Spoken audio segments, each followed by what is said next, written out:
themselves with fairies, and these photos started making the rounds. Eventually, were found by none other than Sir Arthur Conan Doyle. Yeah. Oh. He was kind of into that whole spiritualism and all that stuff. Yeah. Yeah, so he kind of embarrassed himself with that whole thing. He did, and he wanted to believe him. Right. He sent somebody out. They took a look at the fairy photos. They went out with the girls in the woods. They reported back, "Yes, sir, I think these are real." He then turns around and he publishes an article that was in, it was a publication, which I can't tell if it was a magazine or a newspaper, but it was called The Strand. Yeah. And then he followed that with a book, which he titled The Coming of the Fairies. Is that a good or a bad thing? Are they coming to kick our ass and take our world away from us? We don't know, but unfortunately, the images were eventually admitted to be fakes. That was a long time, though. Yeah, before. no, because I don't know how anybody thought they were real. Let me kind of walk through what's going on here before we just let the cat out of the bag.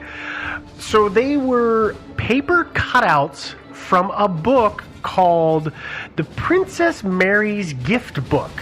And these little cutouts were about 6 inches high, and these girls literally just with a pair of scissors cut them out of the book. And then posed with them. And then posed with them, and they put them on hat pins, like against a tree or in a plant, or maybe holding them in their hand. And I guess maybe if you're in 1920s England, it's easier to believe. I guess, part of that is the, Photoshop stuff, right? Or if you watch, a movie from the 70s, right? An action movie, where there's all this, special effects stuff, and you're like, wow, that's awful. And you talk to somebody, maybe Joe will remember this, who saw that at the time and was like, whoa, those special effects are awesome. Yeah, no, because definitely. that's what you think. Yeah. You think that's It's the height of it. You don't know what a fake looks like. And I look at always these, of raising course, a curve. and I just say, wow, those are so fake. They look so fake. Yeah. But I can also understand that, faking photos wasn't really a thing at the time. And people would just kind of... And who would think that a 9-year-old and an 11-year-old girl would fake pictures like this, or have the ingenuity to fake something that way? Kids never pull pranks or anything like that. And here's the thing. When they finally admitted that they faked them? It wasn't until the 80s. Yeah, it was 1983 when they finally fessed up and said that they had faked those images. So this whole time they were saying, oh yeah, they were real. But to the girls' credit, which I guess actually it's these ladies at this point, when they finally admitted that they had faked the whole thing, they faked them because they were embarrassed. Because they were doing it for a laugh. They were goofing around, and suddenly famous Sir Arthur Conan Doyle and his people show up, and oh my gosh, you've got to show us these fairies. And it's embarrassing. We just totally faked that, dude. Dude, It just doesn't seem. It's a Photoshop, dude. Can't you tell? People have really fallen into some really bad situations because you're embarrassed to admit, oh no, I totally faked that. Yeah, I guess the other thing for me is that the little fairies are so stylized 1920s. You look at them and you're like, wow, they look like they're exactly fashionable for the 1920s. Well, I mean, they're wearing fashion flappers. changes for fairies too, They're wearing flapper dresses with bobs, and literally they look like flappers who just happen to have wings. But it's kind of like, and there's a white outline around them when they're cut up. But it's a glow. The other thing is that Princess Mary's Gift Book. I mean, maybe it was kind of a bomb, and not very many people saw it. But you would think somebody would have seen it and recognized it. Yeah, exactly. This is the thing of the 20s, right? Versus now. Now somebody would have been reverse Google searching that immediately. Oh, yeah. Right? Whereas in the 1920s, you'd be like, wow, maybe, one person might say, oh, I think I saw those. Well, and here's the other thing, and this is to maybe give credit to these folks for buying into it, is a lot of the lore of fairies said that fairies dressed the way everybody else in that contemporary time Yeah. dressed. That's how they blend in. That's how they. So in the 1600s, they were wearing the green Robin Hood hat or whatever might be. You know, the big 1700 style dresses with the bell shapes. We need to have a serious conversation about historical fashion. Do I look like I know fashion? I'm wearing shorts and a t-shirt and flip flops. I'm I have also no wearing- fashion sense. Also wearing shorts and a t-shirt. But the point is, they would wear clothes of the era that they were in. So if we that found might some- have helped people buy into it. The fashion of the era. Is that better, Devin? No, it's fine. I'm still laughing about this Peter Pan Robin Hood hat thing that you're trying Yeah. to describe. I literally have no frame of reference for what you're I know. talking I about. don't have a favorite. I don't have to. We're talking about fairies. Oh, it's true. Yeah, so anyway, so if we found them around here, they could be dressed like hipsters. Skinny They'd have jeans PBRs and beards. Yeah. and little fairy mustaches. That sounds right. I think I see a good movie. Yeah, that's right up there with Sharknado. Yeah, I'm gonna call Arnold tomorrow. Schwarzenegger? Yeah, Arnold, I have a good movie for you.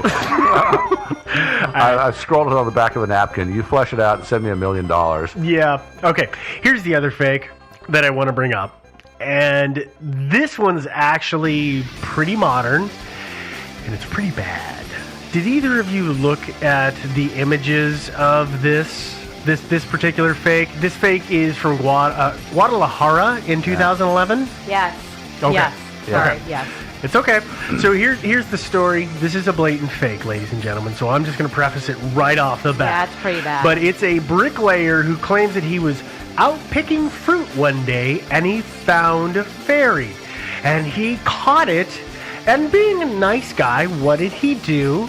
He instantly threw it into a jar of formaldehyde to preserve it. That's a good idea. Yeah.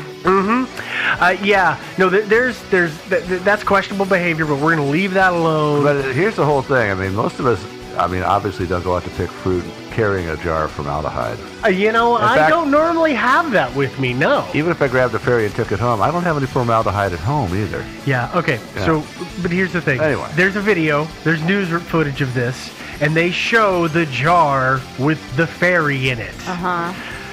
Yeah, that fairy is obviously a toy. It's very Yeah. obviously like a superhero kind of cheap cast toy. I don't mean like the flexible arm kind of toy. I mean cast solid red and yellow, Yeah. but really cheap and Yeah. translucent. Yeah. And it is sitting on the bottom, and you can tell the wings are just pinned to the back of it, and they're plastic as well. And people went nuts for it. Who Yeah. says Mexicans don't have a sense of humor? But the thing about it is people go nuts for all that stuff. Like somebody finds the Virgin Mary's likeness on a piece of toast, you know. Mm-hmm. And then somebody pays $5,000 for it. Yeah. Yeah. People And then it just molds. want to believe this stuff really, really badly. Yeah, no, I actually, and this is the funny thing, I wanted to prove definitively what toy that was, and I spent hours on the internet scrolling through toys that would have come out at that time. Couldn't find it. Really frustrated me. It looked like it would be something from the Incredibles or the Super Friends, not Super Friends, Super but Best Friends? the Justice Leagues or something yeah. like that. But I couldn't find who it was. But it looked like something from Ben 10. That's where I bet it was. I think it's X-Men. Is it an X-Men? Let's see. But the body was yellow and the arms Were and legs red. were red. Yeah, which but makes if me it think was- Ben 10. But Oh, there's a lot of... Okay, first of all, let's talk about the fact that you know Ben 10. Put that out there. does that weird you out a little It's a bit? little weird. But I guess, like knockoff X-Men toys often have the like weird different colors or Yeah, they're not right on purpose. Yeah. But if no. you look through literally millions of photographs of toys and couldn't find it, maybe that means it really was a fairy. A This plastic is what fairy? fairies actually look like. Fairies hit formaldehyde and instantly turn to plastic. Well- that's what the toy industry is based on. Yeah, but it wasn't necessarily plastic. It was probably just rigor mortis had set in, since it was stuffed in formaldehyde and killed by that guy. Yeah, man. Yeah. She was just preserved in that way. Okay. You know what? I'm willing to run with that. Yeah. We're just going to go with that. So it's a dead fairy. It's a dead fairy. Dead fairy. Yes, believe. It's a hoax. Believe Yeah. everybody. Everybody believe. Clap your hands if you believe. Boom, boom. Clap harder. Clap harder. She's dying. She's dead. Do you believe in fairies? I do. Somebody will get my references someday. That's a Peter Pan. Yeah. I know So where let's that keep reference going. comes from. Where are we going next? Yeah, so let's conclude this. Let's conclude it. Let's get back to Those photographs. Hyatt's photos. Okay. Okay, so we've talked. Are you saying that all those bugs those fairies you photographed were just tiny little cardboard cutouts? Is that what you're saying? Oh, well, no, I'm not actually. Oh, okay. So here's what I did is I started looking at what Hyatt said, and then I started looking at the photos, and then I started doing my research. And I'm not the only one who's done this research, so I'm not the one who the only one that's come to this conclusion. Sure. But let's walk through this. Is that Hyatt claims that he has photographed many insects, and he says that the creatures that he shot, they're not bugs, so of course they must be fairies. Yeah, that makes sense. I can see what he means. I can see what he's saying, Are you but saying I you don't believe in fairies? But I also think that he's saying the same thing Joe said at the beginning of the show, which is he's anthropomorphizing these things. Oh, I'm putting these human characteristics on them. Yeah, I don't totally agree with the assertion that they're not bugs. You still think they're fairies? No, I don't agree with the assertion that they're not bugs. Oh, okay. I'm sorry. I misunderstood what you were saying. Yeah. I got it. We're on the same page then. Yeah. Good. Yeah. Yeah, so this guy is like saying that, I've photographed many insects, and these aren't insects. I'm Yeah, sorry, these are dude. not an insect. I know photographed what before. I know what insect looks like. Yeah, This there's- is not insect. I know, there's this, how many millions of different insects are there in the world? Gazillions. Yeah. Gazillions. Yeah, Which is a real sure. number. Yeah. In my head. Oh.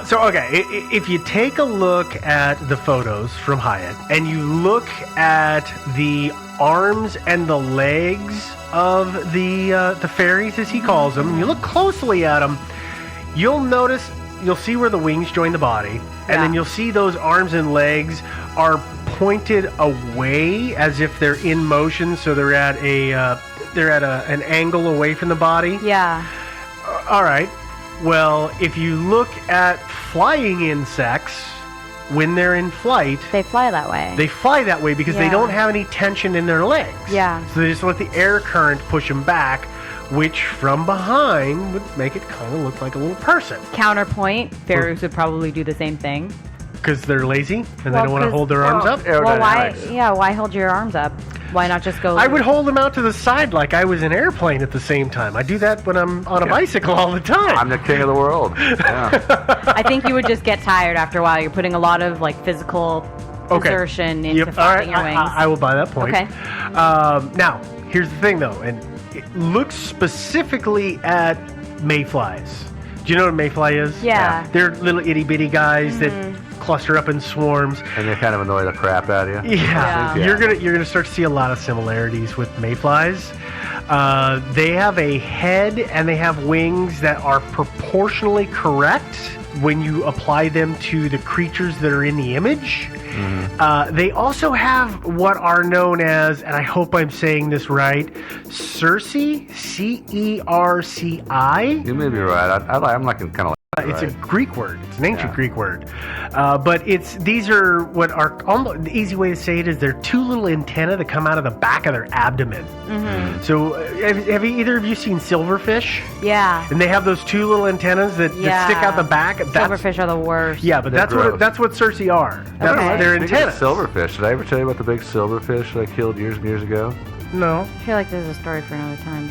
Yeah, because Okay. it could have been a fair. Come I'll on, tell dude. you guys later. So when they're flying around, those things dangling behind could look like the legs. Oh, so we're saying mayflies. I'm going strongly towards the fact that these are mayflies. When I saw them, I immediately thought, oh, water skeeters Oh yeah, they do kind of look like water skeeters. who but- have the 4 arms. Yeah, but water skeeters don't fly around. Sometimes they do a little bit. I think when they're little ones, Right, but like these once ones they molt into adults, I don't think they fly around. Do they? I don't know. They have Really? wings. I don't know why they wouldn't. Because they can skip around in the water. Why would I fly? This is way cooler. Because there's stuff in the water. Yeah, that's true. Okay, so here's the other thing: is if I'm sticking with that these are mayflies. mayflies and all those kind of little gnats, they tend to swarm up because they actually mate in the air. These things have like a day or 3 lifespan when they're adults. Are they like part of the yard high club?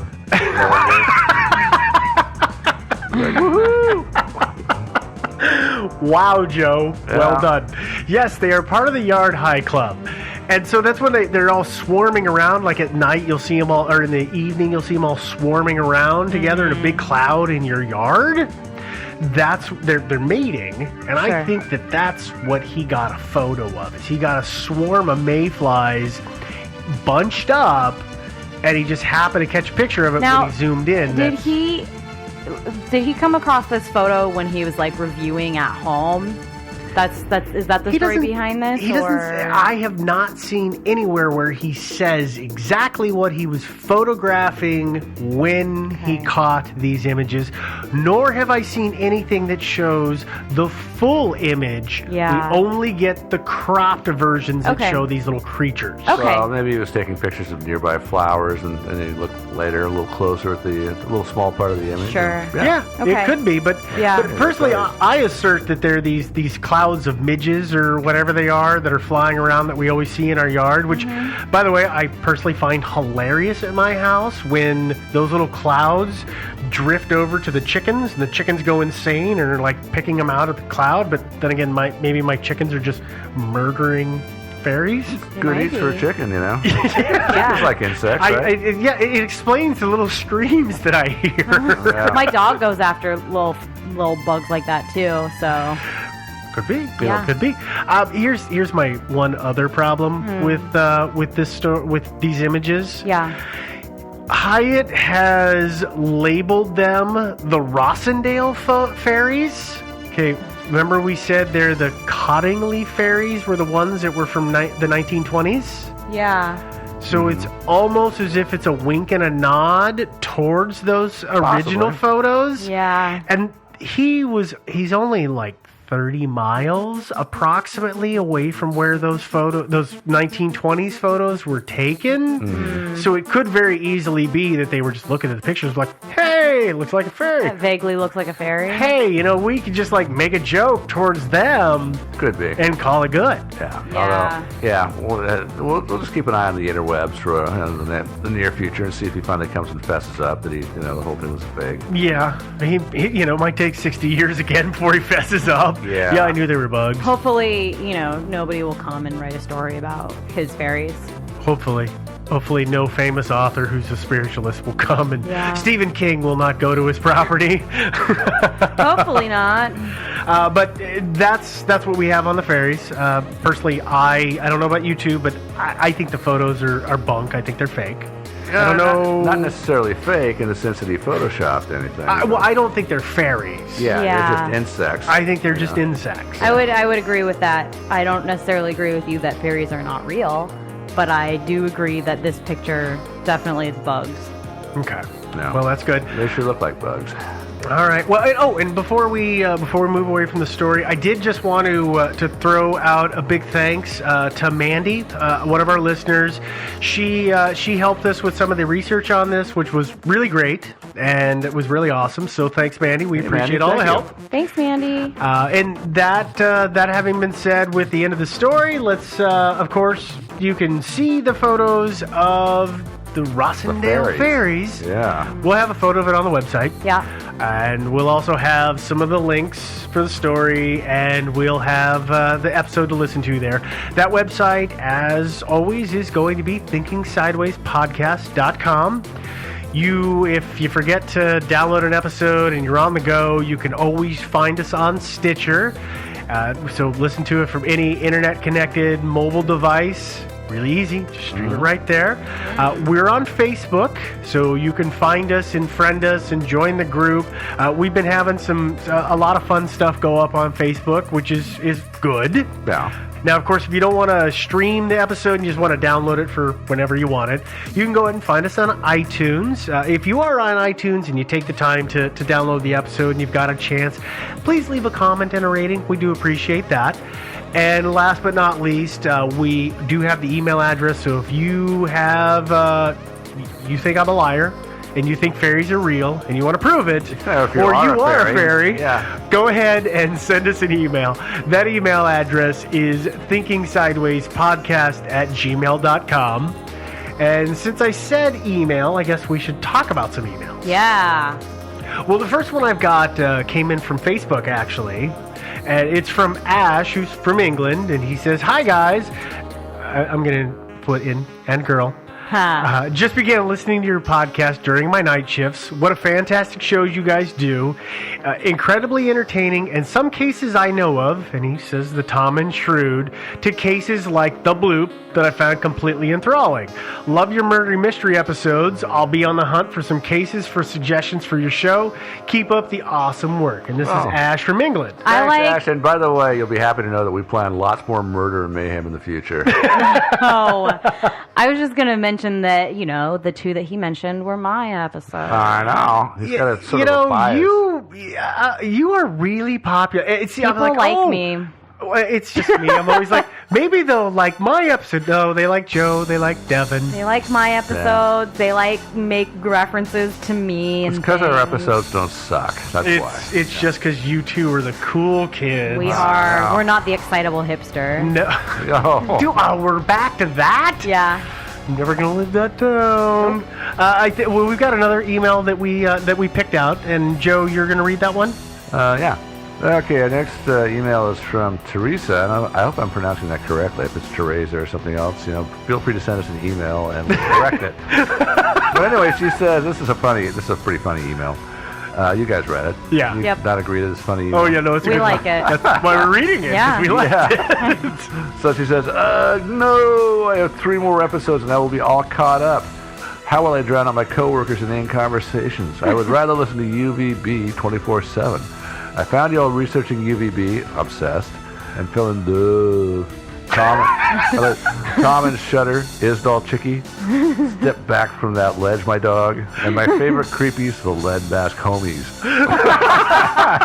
We should have called it that. The Lead Mask Homies. Oh, yeah, the whole gang's here.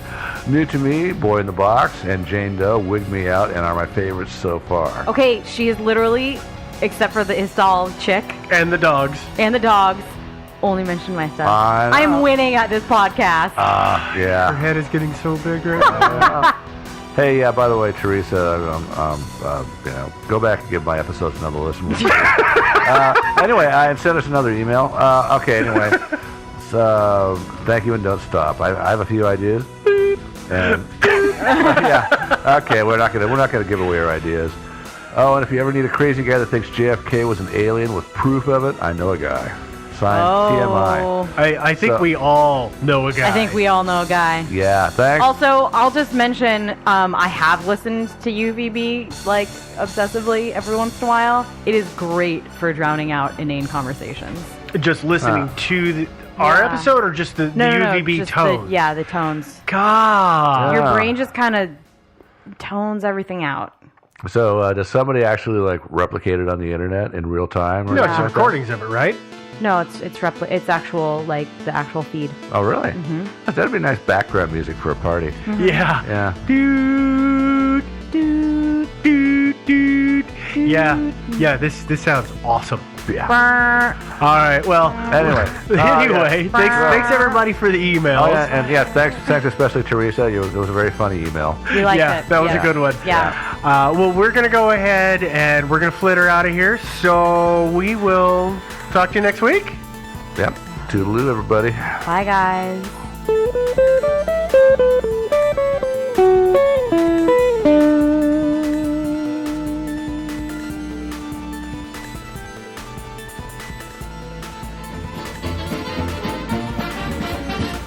Thinking Sideways. I don't understand.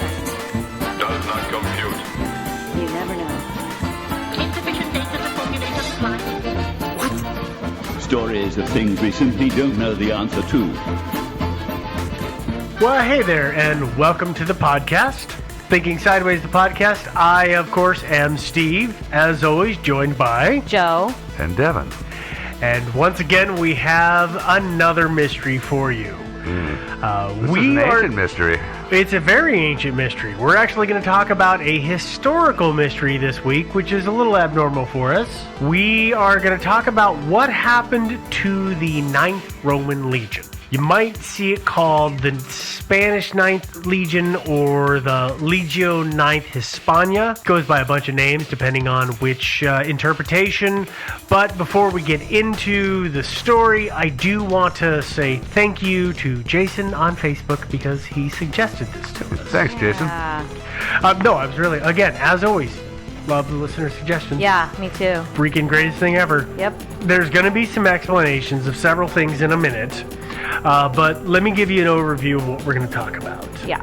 Somewhere shortly after year 0, that's the transition between BC to AD. Or CE and BCE. yeah, BCE. And BCE. I'm going to use BC and AD That's today. But somewhere after that transition, the 9th Roman Legion disappeared from the records that were kept by the Romans. And they did keep a lot of records. They really did. And I've seen it in 2 different ledgers, essentially. I've seen it that they disappeared after the records from 120, and I've seen that they disappeared after the records that were kept in the time of Marcus Aurelius in year 165. So now that means then that they appeared in the records that were made in 120 AD, and they also appeared in the records that were No, in 165? they were absent from either They were absent. the records of 120 or they were absent from the records of 165. Not both. one presumes if they were absent in 120, they would have also been absent in 165. Yes, Just chronologically. but chronological order. That's Yes, what I that would would make think, yeah. sense. the set of records in which they disappeared was either Either or. 120 I see it called out as both. Yes. Got it. So that's what's the hard part. There's no evidence of specifically concrete evidence of specifically what happened to this legion. Did they get destroyed in battle? Were they absorbed by another legion? Did they get phased out? Budget cuts? Yeah, we just don't know. Yeah, was for the Romans, did they have any superstitions? Like we considered 13 to be an unlucky number in our culture. In my research of the Romans and stuff like that, I never came across that. I know that they had superstitions, but I never saw any of that impacting numbering. I mean, I've looked at the 13th legions and the 21st legion. Like, none of that seemed to apply to them like we are used to it today. Additionally, one presumes they would have just not ever created It to begin with. it to begin with. That's Yeah. true. Because the gods would not have liked that, so why even offend the gods by starting that? Right, Yeah. just like we just arbitrarily say, no, there's no 13th floor, it's the 14th one. Yeah. That's a thing we do. We do. We really do. Okay, explanation time. Yeah. Because this is Romans. where we've got to get in some historical explanation. Yeah, by the way, the Romans were around a long time. They were. Here's the dates. Well, actually, you know what? I'll start off before we get in the dates. Is that it was a very deep, very complex history, and it's divided into brackets. There's brackets of time that denote the empires. Yeah, because there was the Republic, the Empire. There was the Republic and the Empire, Yeah. and then after that. So the Roman Republic is dated between 509 BC, and it fell because of civil wars, internal conflicts. It fell in 27 BC. From 27 BC forward, it was known as the Roman Empire. Later, the Holy Roman Empire. Because it was ruled by an emperor. And the Roman Empire ran from 27 BC to 476 AD. And by the way, everybody, I'm not going to call out AD on all these numbers. If it's a BC, I'm going to call it out. If I Sounds don't fair. call it out, it's an AD, because otherwise it's going to get really annoying me constantly calling these AD, Sure. because there's most of what we deal with is from year 0 forward. That means that time from when we went to BC to AD. So just to keep it simple and easier for everybody. But the Roman Empire went until 476. And I know that our history buff fans are going to say, well, Steve, that's not when the empire ended. I understand that the eastern portion of the empire became the Byzantine Empire, which ran into the 15th century. I understand that, but the important thing is we're going to focus on year 0 to ballpark year 200. Yeah, the Empire. The Empire. It's all in the Empire. The other thing that you're going to need to understand is what is a Roman legion? Well, it's a bunch of guys. It totally is a bunch of guys. Yeah, a bunch of soldiers. No ladies involved. Yeah. Because ladies did not serve in a legion as a soldier. It's not like what we have today where it's men and women. It was that very antiquated model of men only in battle. Well, you know, it made sense because, I mean, you got to wear heavy armor and carry a big old heavy sword and shield and all that stuff. It's obviously something guys are a lot better suited for. At the time, with what the technology that was available. But here's specifically what a Roman legion is. The Romans broke their army up into subunits, and each subunit is what we refer to as a legion. Each legion then was made up of 5,000 men accompanied by a cavalry unit. And I can never get a sense of the size of the cavalry unit, but they had a cavalry unit there. It probably just depends on how many horses were available. I'm sure. But Or what, the terrain and all that stuff. Sorry. Where they are is going to have a huge impact. Can you have horses? The legions, though, they were kind of a one-stop shop. Each legion was amazingly flexible. They were the infantry. They had they would fight the battles. Obviously, they were the guys who swung swords and shot bows and arrows. And they did policing work, right? They did policing work, but they built fortifications. They had their own internal command structures. I mean, they really were. They were a very small, well-rounded army. Oh, sure. Here's an example of what a legion could do. So this is going to jump ahead in time, and we're going to come back to this in a moment. But if anybody has heard of, I believe you pronounce it, Hadrian's Wall. Yeah. Hadrian was an emperor who... He came into power at 117. That's when he came into power. He became the emperor. And one of the things that he decided to do, because Rome was in Britain, was he was going to stop the Britons because they were beating the crap out of the Romans, and he built a wall. He decided that they would build a wall, and from coast to coast. Coast to coast wall, east to west. I'm going to describe it west to east, actually. It was built from Bowness on Solway to... we always get in trouble for... How do you pronounce this one? Are you sure it's the same one? Tynemouth? Teignmouth. Is it Tynemouth? If this is the same one that we talked about... It's the same area. Okay, it's not to the actual Teignmouth. Teignmouth. It's to the town of... It's not actually at the town of Teignmouth, but if you're zoomed out a little bit on the map, it's in that area. And the wall doesn't completely exist anymore. Well, naturally. I need people to understand. This was not, in the beginning, a stone wall. This was an earthen wall, which meant they dug and created an earthen barrier. It was a wall, a ditch, and a wall. Eventually they came back and they built the stone wall on top of it. But they built that original wall in 6 years. Yeah, that's covering a lot of territory. I'm assuming they pressed a lot of locals into work. I don't know that for sure, Joe. From what I understood, the legions did the work, but it could be that they said, "Hey, I'm not digging this." Well, they could have hired locals, or they could have just forced them to work. I mean, there's also that. Yeah, the whole forced labor thing could completely be plausible. I don't know for sure because I did the basics on the wall, but I didn't actually get into the real specifics. Yeah.